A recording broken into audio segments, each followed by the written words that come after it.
India Pakistan സംഘർഷത്തിൽ തികച്ചും ഡിപ്ലോമാറ്റിക്കായ നിലപാട് സ്വീകരിച്ചിരിക്കുകയാണ് ചൈന. പാകിസ്ഥാനെ പൂർണ്ണമായും പിന്തുണയ്ക്കാത്ത നിലപാടാണ് ചൈന സ്വീകരിച്ചിരിക്കുന്നതെന്നത് ശ്രദ്ധേയം. ഇന്ത്യയും പാകിസ്ഥാനും സംയമനം പാലിക്കണമെന്നാണ് ചൈന ആവശ്യപ്പെടുന്നത്. ഇന്ത്യയുടെ സൈനിക നടപടിയിൽ ചൈന ഖേദം പ്രകടിപ്പിക്കുന്നു. നിലവിലെ സംഭവവികാസങ്ങളിൽ ആശങ്കയുണ്ട്. എല്ലാത്തരം ഭീകരതയും ചൈന എതിർക്കുന്നു. സമാധാനത്തിന് മുൻഗണന നൽകാനും ശാന്തതയും സംയമനവും പാലിക്കാനും സ്ഥിതി കൂടുതൽ സങ്കീർണമാക്കുന്ന നടപടികൾ ഒഴിവാക്കാനും ഞങ്ങൾ ഇന്ത്യയോടും പാകിസ്ഥാനോടും അഭ്യർത്ഥിക്കുന്നു. ഇന്ത്യയും പാകിസ്ഥാനും അയൽക്കാരാണ്. അവർ രണ്ടുപേരും ചൈനയുടെയും അയൽക്കാരാണ്. ചൈനീസ് വിദേശകാര്യ മന്ത്രാലയം പുറത്തിറക്കിയ പ്രസ്താവനയിൽ പറയുന്നത് ഇങ്ങനെയാണ്: ഇന്ത്യയും പാകിസ്ഥാനും തമ്മിലുള്ള സംഘർഷം ഉടൻ അവസാനിക്കുമെന്നാണ് പ്രതീക്ഷിക്കുന്നതെന്ന് US പ്രസിഡന്റ് ഡൊണാൾഡ് ട്രംപ് പറഞ്ഞു. ഇരു രാജ്യങ്ങളും വളരെ കാലമായി തമ്മിൽ പോരാടുന്നു.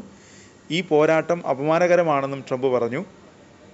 ഓപ്പറേഷൻ സിന്ദൂറിന് പിന്നാലെ ഇന്ത്യൻ ദേശീയ സുരക്ഷാ ഉപദേഷ്ടാവ് Ajit Doval US state secretary Marco റൂബിയോയുമായി സംസാരിക്കുകയും ഇന്ത്യ സ്വീകരിച്ച സൈനിക നടപടികളെക്കുറിച്ച് വിശദീകരിക്കുകയും ചെയ്തു. ഇന്ത്യയെ പിന്തുണച്ച് ഇസ്രായേൽ രംഗത്ത് വന്നു. ഇന്ത്യക്ക് സ്വയം പ്രതിരോധിക്കാനുള്ള അവകാശമുണ്ടെന്നാണ് ഓപ്പറേഷൻ സിന്ദൂറിന് പിന്നാലെ ഇസ്രായേൽ വ്യക്തമാക്കിയത്. സ്വയം പ്രതിരോധിക്കാനുള്ള ഇന്ത്യയുടെ അവകാശത്തെ ഇസ്രായേൽ പിന്തുണയ്ക്കുന്നു.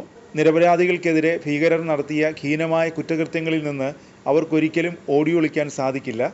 ഇന്ത്യയിലെ ഇസ്രായേൽ അംബാസിഡർ റൂവൻ അസർ അറിയിച്ചു. ഇന്ത്യയും പാകിസ്ഥാനും സംയമനം പാലിക്കണമെന്ന് UAE അറിയിച്ചു.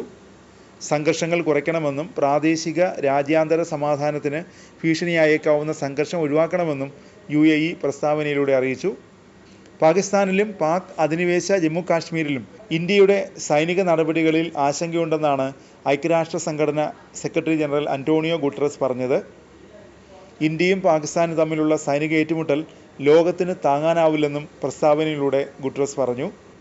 പ്രതീക്ഷിച്ചതുപോലെ തുർക്കി പാകിസ്ഥാന് പിന്തുണ പ്രഖ്യാപിച്ചു. തുർക്കി വിദേശകാര്യമന്ത്രി പാകിസ്ഥാൻ വിദേശകാര്യമന്ത്രിയുമായി സ്ഥിതിഗതികൾ ചർച്ച ചെയ്തു. കറാച്ചിയിൽ തുർക്കിയുടെ നാവിക വ്യോമസേനകളുടെ സാന്നിധ്യം റിപ്പോർട്ട് ചെയ്തിട്ടുണ്ട്. യുദ്ധോപകരണങ്ങൾ വഹിക്കുന്ന C-130 വിമാനം കറാച്ചിയിലെത്തിയതായും റിപ്പോർട്ടുകൾ പറയുന്നു.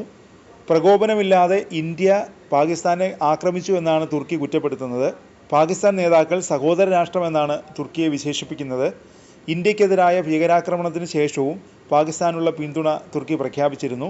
പഹൽഗാം ആക്രമണത്തിന് മണിക്കൂറുകൾക്ക് ശേഷം Turkey president Recep Tayyip Erdogan Pakistan പ്രധാനമന്ത്രി ഷഹബാസ് ഷെരീഫിനെ കണ്ടു.